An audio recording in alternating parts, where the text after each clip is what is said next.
Денес сме пред институциите кои се дел од портокаловата пералница за пари на преродбата и сведоци на лошото владење и погрешните политики на власта.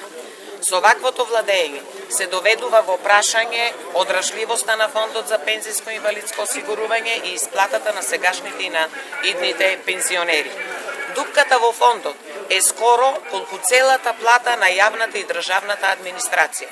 Односно, таа секоја година се продлабочува за нови 50 милиони евра. Ова се должи поради неуспехот на власта да обезбеди вработување во економијата и во реалниот сектор и на тој начин да обезбеди одржливост на фондот и реални приходи од економијата и од стопанството. Кога повеќе оваа влада нема од каде да се задолжи, тогаш ова значи колапс, целосен крах на фондот за пензиско и инвалидско осигурување.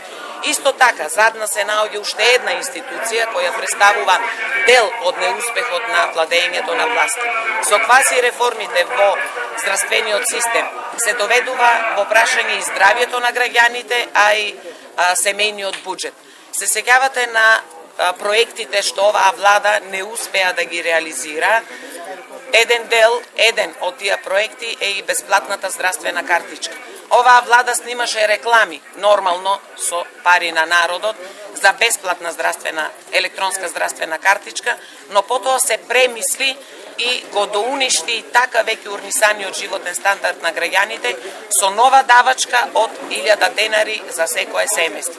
Наместо владата да обезбеди 4 милиони евра, само 4 милиони евра од буџетот на државата за обезбедување на електронска здравствена картичка, таа се реши да брцне уште еднаш во джебот на граѓаните и да ќари нови 10 милиони евра. Констатираме дека здравјето нема цена, но и овој пат ќе го платат граѓаните на Република Македонија. Благодарам.